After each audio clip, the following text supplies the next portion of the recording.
Hello, everyone, and welcome. Today, we're going to talk about Chapter 3, an overview of the interview process.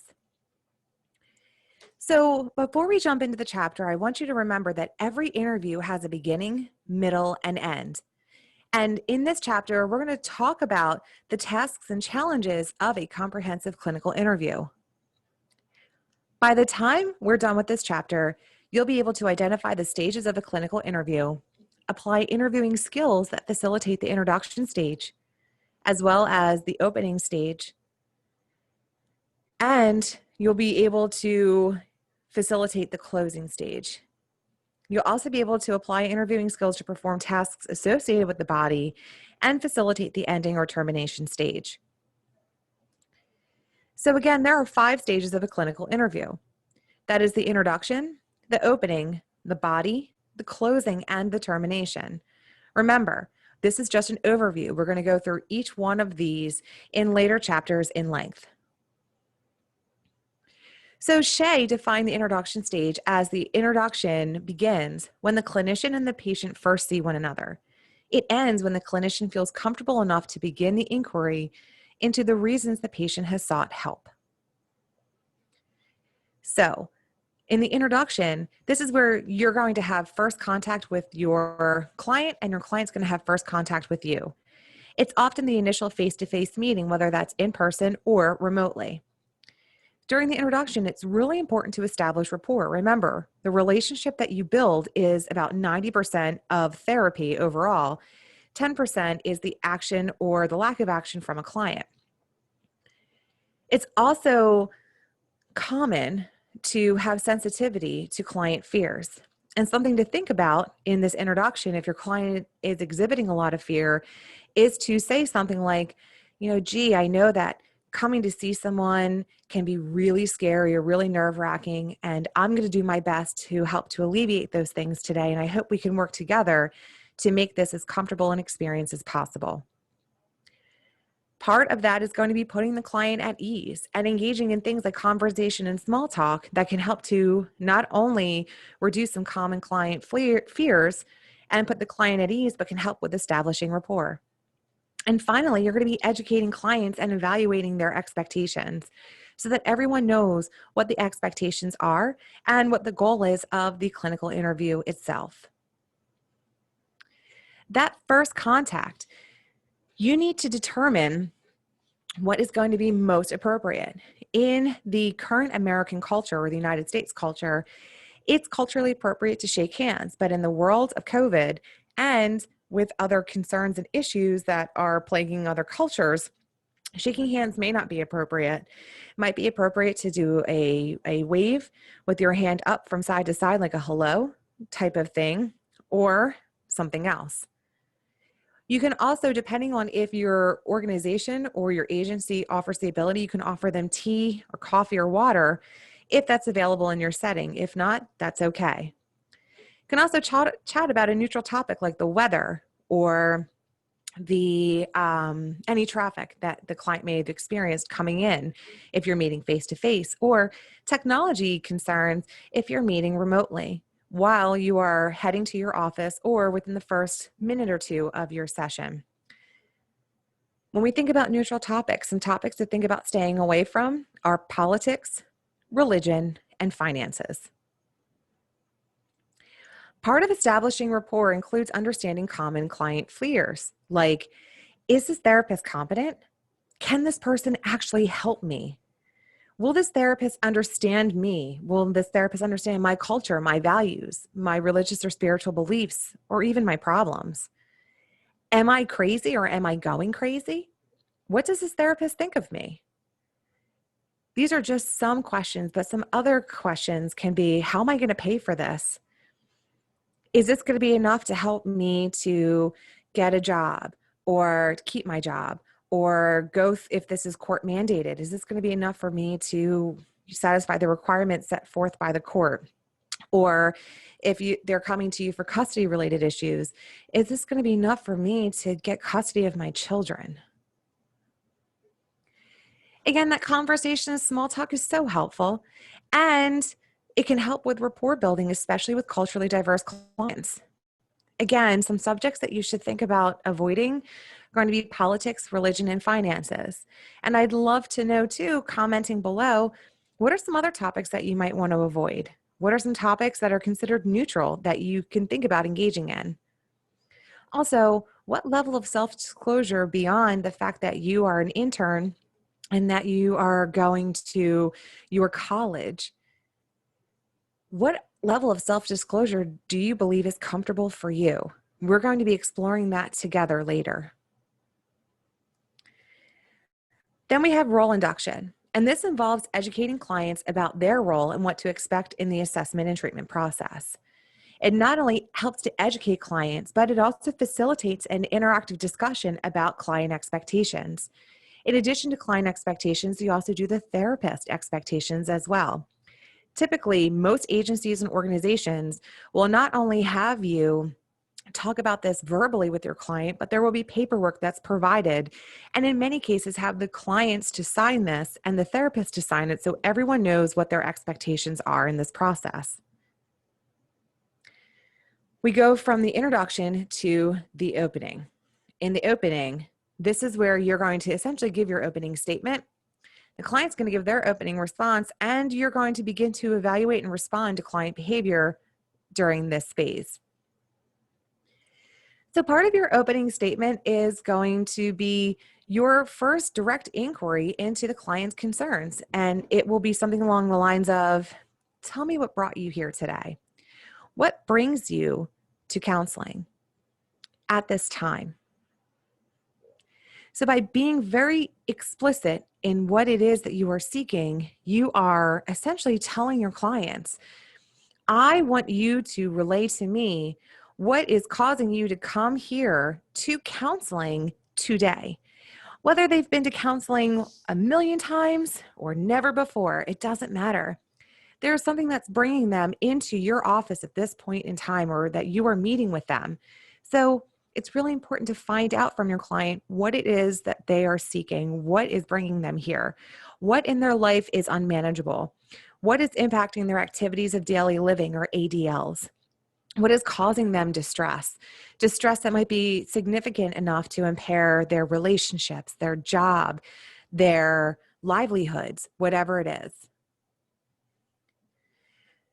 Then you have the client's opening response. And from some clients, you may find that they have been rehearsing what it is that they were going to say because they want to say, quote unquote, the right thing. There really is no right response. It's about you not accepting what they say at surface level. Throughout this clinical interview and through therapy, you're going to dive in deep to find out that your client may say, I'm having problems with my partner, but the problems are really deeper than that.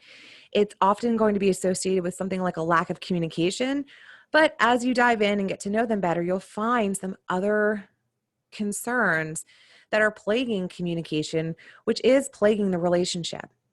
Remember that what they're presenting to you is surface level, and it's what they're most comfortable disclosing. You can also find too that some clients are going to struggle to express themselves. So the chapter and the remainder of the book is going to talk about how to best help clients express themselves during an interview.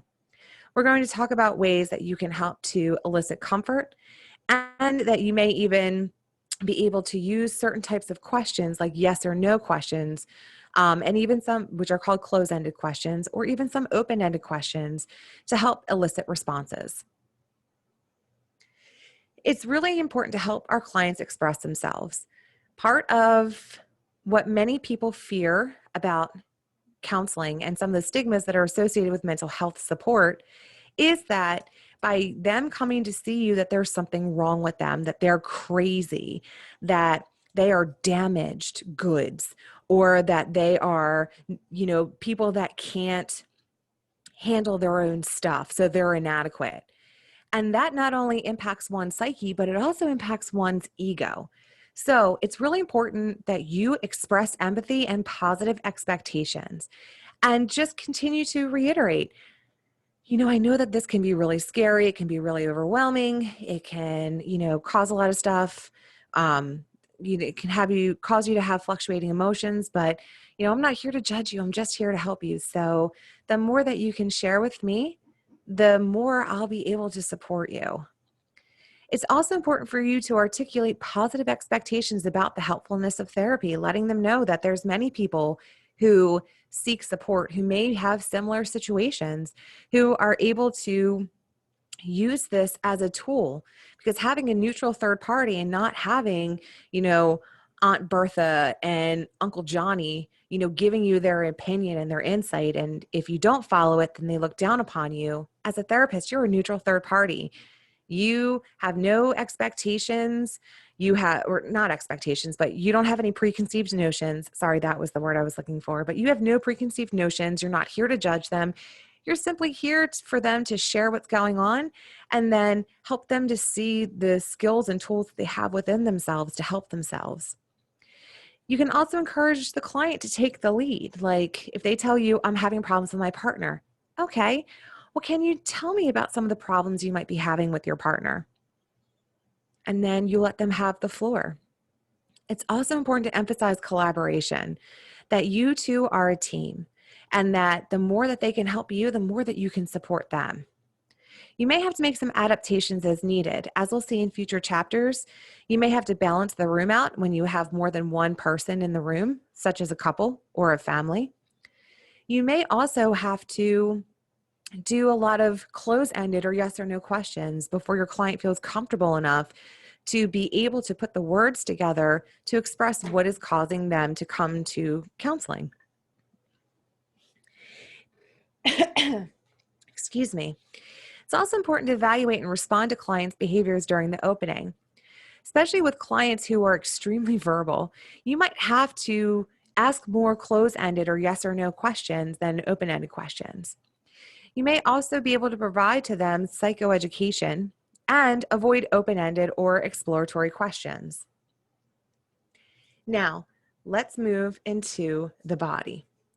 The body is the longest part of the session, and the body of the initial interview will primarily involve information gathering or some type of intervention.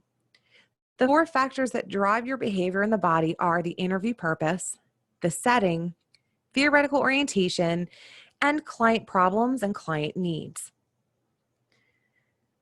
So, when you think about the assessment is going to involve a little bit of judgment, like some of the following. You may have to determine whether the client is considered normal, quote unquote, or common, or if their behaviors are more deviant.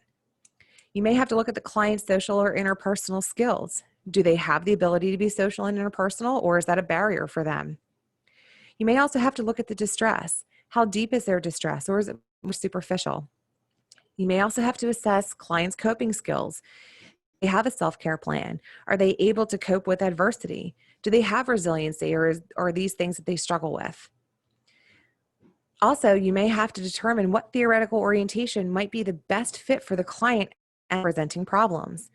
If your client is coming to you and they have a really hard time communicating themselves and communicating their needs, they lack social skills and they lack coping skills, using narrative therapy may not be the best theoretical orientation.